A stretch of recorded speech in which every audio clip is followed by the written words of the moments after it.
You're listening to the Rocket Radio Show.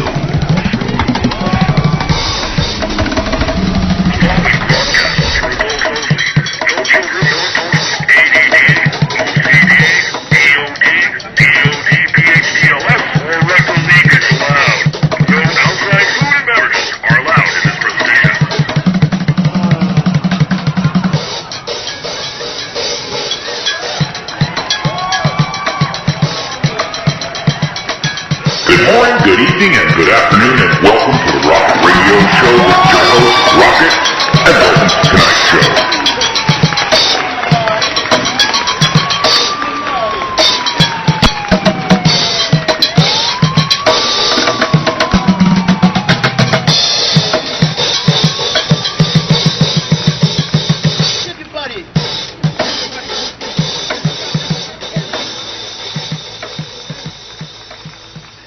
You know, I remember many times as I was growing up as a young man, older guys would tell me, if I knew what I knew now, then I'd do blah, blah, blah.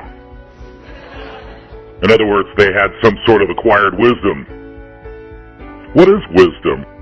Isn't it really just mistakes that we've learned from? I mean, what makes a fool? Someone that keeps making the same mistakes over and over again without learning? And what makes human beings different from animals? Animals base their behavior on what's directly observable. But with human beings, we can get secondhand knowledge, wisdom from other people that have made mistakes, and tell us about it. Therefore, we avoid it. There's no reason to stick your hand into a fire to discover the pain of burning your hand as a small child. You can have your parents or somebody else that's burned their hand, or heard of someone burning their hand, or seen a burned hand. And they can tell you, and now you'll know. That's acquired wisdom. But how are we supposed to be wise? When we deny our senses. What a bizarre twist. What a bizarre world that we live in. Where we deny reality, we deny what's sensible, we deny what's observable, what's natural. And we embrace myths, ghosts, fogs, imaginatory articulations of human verbal constructions, where God spoke the world into existence. Therefore, the world exists on a vibratory level. After all, words are just vibrations. And God spoke this world into being. So what is our soul? What is our consciousness? It's words, it's a construct, an artificial construct. That doesn't exist outside the human brain. It's just words. Thing, by the way. I'm very, very compassionate, and I'm not ever out to offend anyone. But PC is dangerous. Because you see, this country, one of the founding principles was freedom of thought and freedom of expression. And it muffles people. It puts a muzzle on them.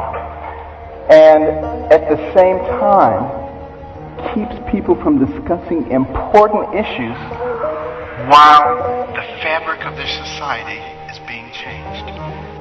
It's just word. It's just word. It's just If you were to take a child and raise them on a desert island, would they turn out to be Islamic?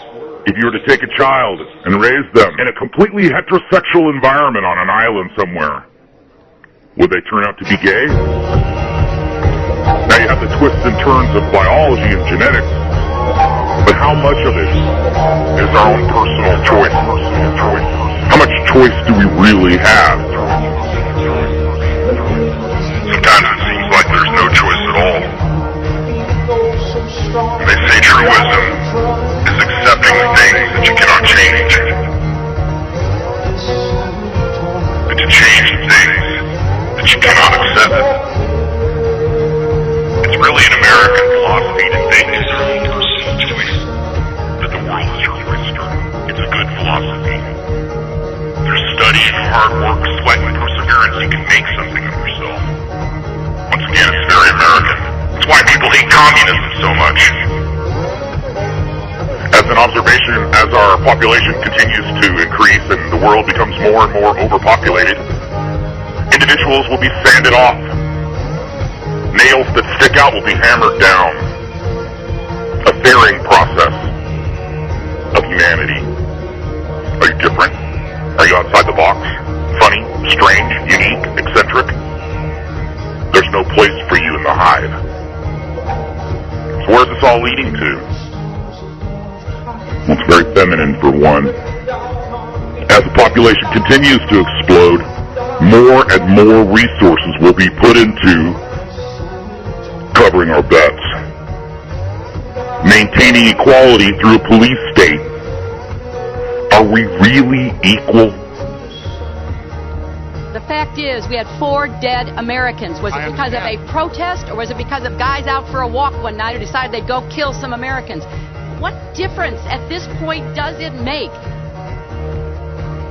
I recently heard of a case where a baker, a white male Christian baker, didn't want to make a cake for 2 guys that were getting married. It was against his religious beliefs.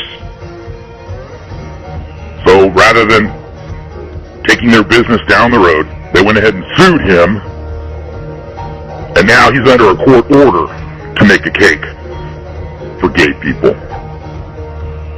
You know, without arguing the merits of homosexuality or not, what's next? One day something's illegal and the next day it's not. What's moral? What's morality? What happens when the state takes away your rights to ensure the rights of, say, a more powerful lobby? What happened to that baker's right to determine for himself that he's opposed to a belief like homosexual marriage?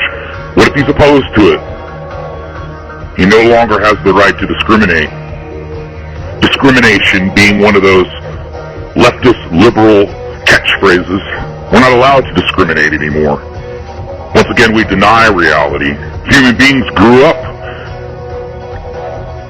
as a species discriminating bad fruit versus good fruit, ripe fruit versus rotten fruit.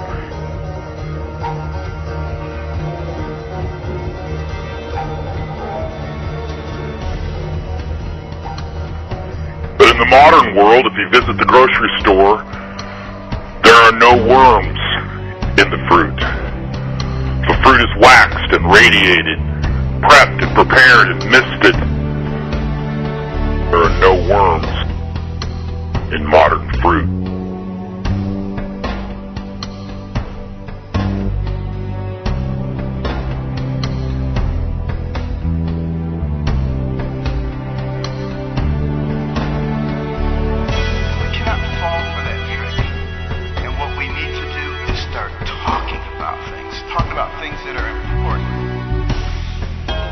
I didn't get into this business by being an airhead or a screwball.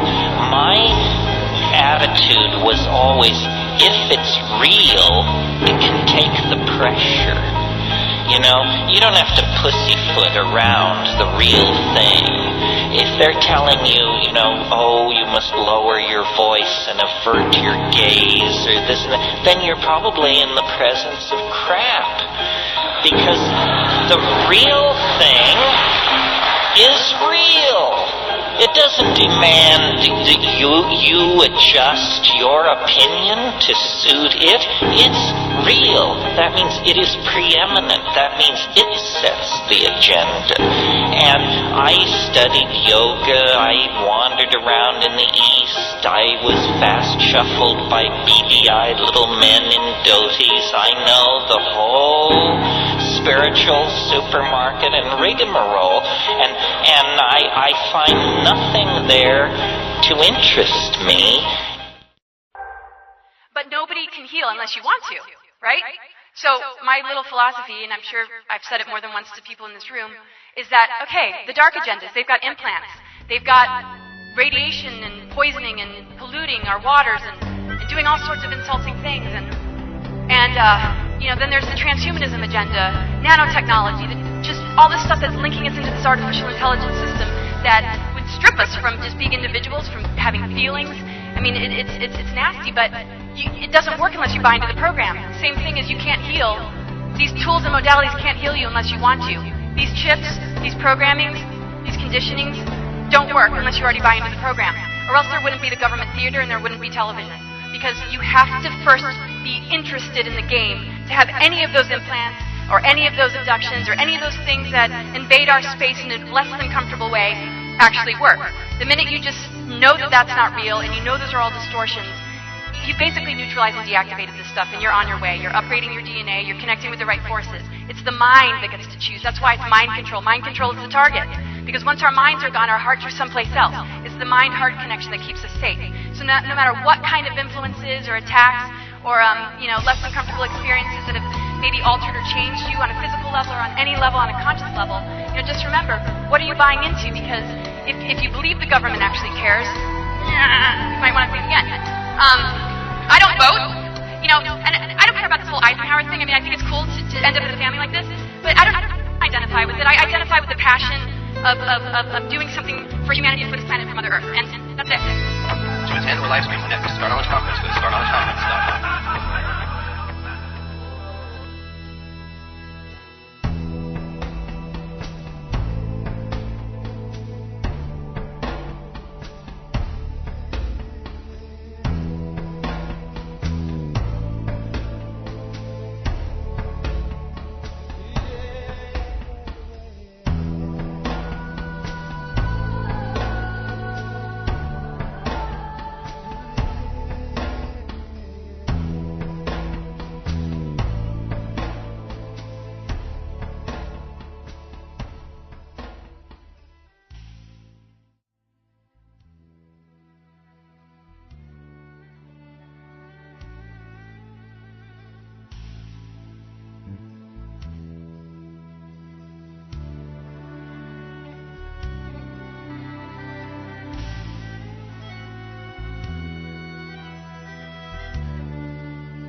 A frequent occurrence, very rarely filmed.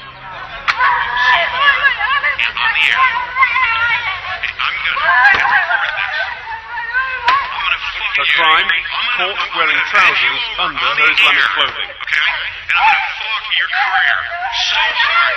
You're gonna The punishment is wish- under laws brought in 1991 for indecent behavior. Some intelligence. It is justice under those laws, but as well as pain and humiliation, it also appears to be for some entertainment. Sudan's president is Omar Bashir, who's wanted for alleged war crimes. He took power in a coup in 1989. 2 years later, he extended Sharia laws. They are enforced by his puritanical public order police. They seek out what are known as trouser girls. Despite claims of morality, they have a reputation for dishonesty and demanding sexual